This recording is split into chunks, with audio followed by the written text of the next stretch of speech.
Well, I'm for abolishing the deep state everywhere. And one place that we could certainly look is the office of Dr. Fauci. Oh, I'm so sick of him.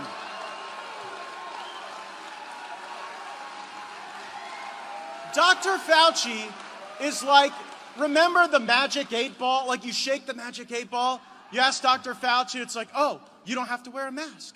Then you shake it again, and you have to wear a mask. And then you shake it again, and you have to wear 2 masks. And you shake it again, and you have to get vaccinated, but still wear a mask. Now you can get vaccinated and not wear a mask. These people have lost credibility with the American people because they have not been honest, because they have been trying to seize power. That's what it's all about.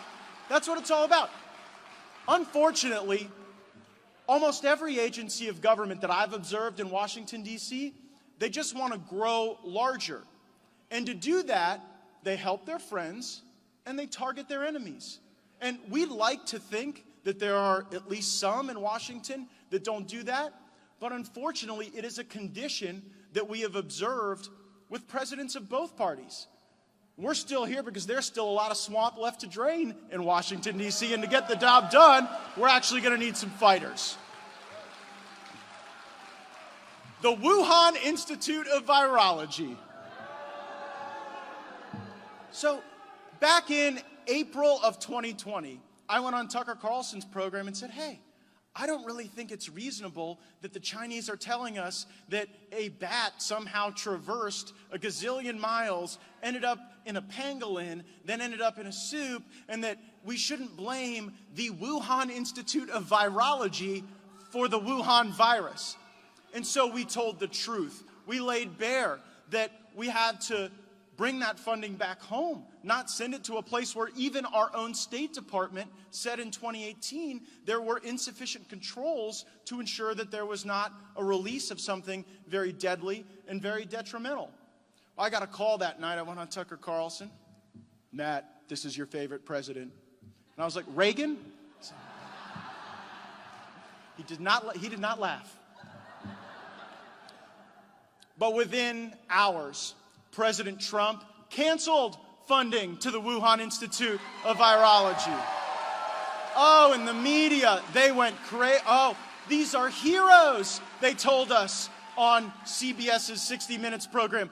Gaetz and Tucker Carlson and Trump, they've done a terrible thing to stop us from fighting the virus. Well, now that the truth starts to come out, we learn that there was no leaping of this virus through the pangolin, whatever that is. That the evidence seems to suggest precisely where this virus came from. And now we're learning that in the opening months of the Biden administration, they were taking action to eliminate that investigation, to stop our search for the truth. Well, you know what? Too many Americans have died. Too much justice is required. Too much accounting from China is demanded. We are going to get the truth. The truth will prevail, and we're going to hold China and the Chinese Communist Party accountable for the death and destruction they brought our country and the world.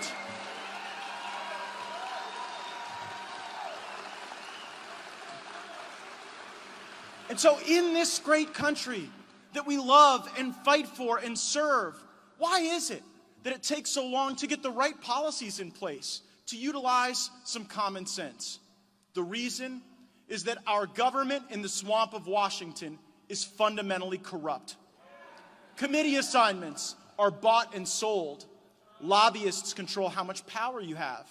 PACs control how much resource you have for your campaigns. Everyone is just worried about where they're going to be climbing up the ladder of a corrupt system. I love Donald Trump because he rejected that corrupt system. And you know what? After the art of the deal is the art of the comeback. And I think Donald Trump's coming back in 2024 to secure the presidency for our movement and our people and our great nation. And if he doesn't, who knows? But for our policies to be better, for our trade to be better, for our government to be more honest, for our borders to have integrity, first, our elections must have integrity, and we need your help to fix the problem right here in the state of Georgia. What is going on in Fulton County? I mean, this is a red state. You are God-fearing, wonderful Americans, and I think that the 145,000 ballots that we're about to audit and review in Fulton County are going to tell one hell of a story. And you know what? We're going to push back against the Biden Justice Department if they try to do anything to interfere with that audit. Marjorie and I were just out in the state of Arizona, and there we've got some patriots that want to get to the bottom of what happened in Maricopa County. And you know who's shaking in their boots? The Biden Justice Department. They were sending letters threatening people in Arizona to stop the audit, or they would bring a civil rights action against them. Well, I think the Biden Justice Department should be actually working to vindicate the civil rights and voting rights of our people, not fighting against them. Will you let them know that you will not be intimidated in the state of Georgia?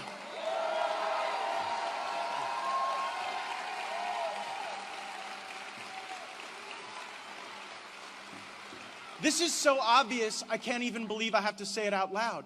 Requiring an identification to vote is not racist. Assuming that some race of people can't get an ID is actually what's racist. You have to get an ID to get on a plane, to get a fishing license. For almost, don't you have to have an ID to buy a gun? But to vote, I guess like a note from your mom will do.